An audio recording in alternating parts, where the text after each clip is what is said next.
আমি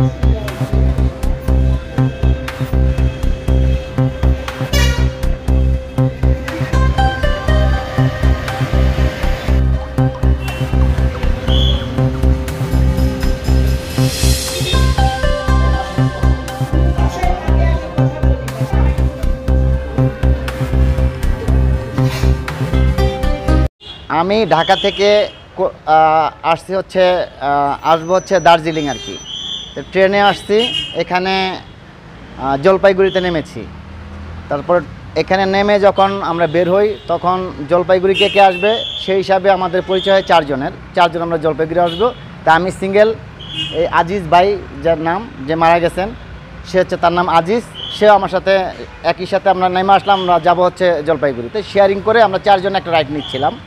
তো এর আগে চিন্তা করলাম যে আমরা কিছু টাকা ভাঙায় নেই মানি এক্সচেঞ্জ থেকে, আর হচ্ছে সিম নেই। সিম নিতে গিয়ে সে একটা সিম নিলাম, আমি সিম নিলাম একই জায়গা থেকে। তখনই সে তার প্রেশার হয়তো আপ অ্যান্ড ডাউন হয়েছে। পরে আমার একটু খারাপ লাগতেছে, ঘামে যাচ্ছি, আমি একটু পানি খেয়ে আসি। পরে সে পানি খেতে গেলে আমি আমার সিম নিলাম, সিম অ্যাক্টিভ করলাম। কতক্ষণ পর দিয়ে সে আসছে, গাইমা টাইমে আসছে, আমার খারাপ লাগতেছে ছোটো ভাই। এর ভিতরে যে বাকি যে চারজন আমরা একসাথে যাওয়ার কথা, দুজন এর মনে দেরি হবে, তা আমরা চলে গেলাম। পরে আজিজ ভাই বলতেছে যে তোমার বাসা কোথায়? আমি বললাম আমার বাসা মিরপুরে। তাই আমি বললাম আপনার বাসা কোথায়? তাই আমি থাকি মোহাম্মদপুরে। তাই আমি কাছাকাছি তো, চলো তাহলে একসাথে যাই।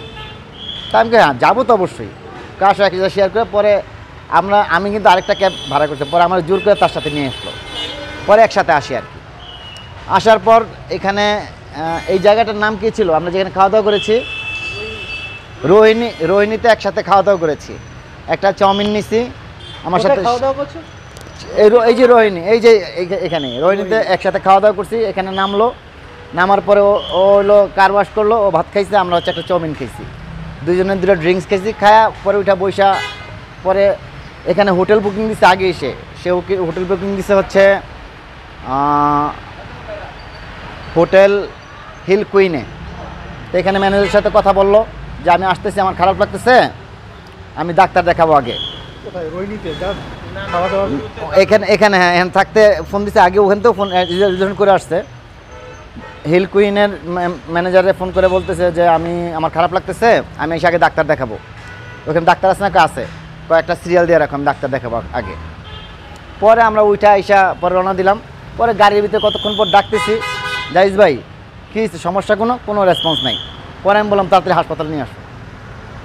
তো আপনার এই যেরকম ঢুকেছিল হাসপাতালে, জি কার্শিং হাসপাতালে, জি ডক্টরটা কি বলেছিল? ডক্টররা তখন তো সে সেন্সলেস দেখতেছি, মানে কোনো রেসপন্স নাই। পরে তারা আইসা তাড়াতাড়ি ধরাধরি করে ভিতরে নিয়ে গেল। নিয়ে যাওয়ার পর ইসিজি করার পর বলছে তো মারা গেছে। আচ্ছা আচ্ছা, মারার নাম কি? এনার নাম হচ্ছে আজিজ। আমি একটু পুরো নাম জানি না, আমি শর্ট নামটা জানি, আমাকে যেটা বলছে এটা, তার নাম আজিজ। বয়স কত ছিল? বয়স 65। সে বাংলাদেশ ব্যাংকে চাকরি করতো, রিটায়ার্ড পারসন, তার বয়স 65। সে যখন এমবার্কেশন কার্ডটা লেখে আমার পাশে, সে এক পাশাপাশি বসে লিখছি, আমার তো কলম নিয়ে সে লেখছে। বাড়িতে ইনফর্ম করেছিল না? বাসায় এখনো কথা বলতে পারি না, তার ফোন আসতেছে, বাসায় সে ইনফর্ম করছে তার খারাপ লাগতেছে, সে যে অসুস্থ। তার ওয়াইফের সাথে কথা বলছে যে আমি অসুস্থ, আমার পাশে বসে বসে বলছে। এত বাঙালি, সে ফোনে কথা বলতেছে, আস্তে আস্তে পুরো ফুল টাইমই সে বাসায় কথা বলতে আসছে। ওই দাদার বাড়ি কোথায়? তার বাড়ি হচ্ছে ঢাকা মোহাম্মদপুরে, আর আমি হচ্ছে মিরপুরে থাকি, পাশাপাশি 1 কিলোমিটার। হ্যাঁ, বাংলাদেশে। জি। এটা কি প্রথমবার আমরা আসছো? না, কলকাতা আসছে আগে, তো এবারকার প্রথম ইয়েতে আসছে, শিলিগুড়িতে, মানে দার্জিলিং আসতেছে। যে মারা গেল, জি ঠিক আছে, ওইটা কি একালা ছিল কি ফ্যামিলি ছিল? সেও একা আসছে, আমিও একা আসছি। ওই যে বাকি দুইজন তারাও একা সিঙ্গেল আসছে। আমরা চারজন সবাই দার্জিলিং বাড়িতে আসছি। মূলত আমরা দার্জিলিং আসবো সবাই। আপনার নাম? আমার নাম মোহাম্মদ ফজলুর রহমান। কোথায় থেকে? সরি, কোথায় থেকে আসছি? ঢাকা থেকে।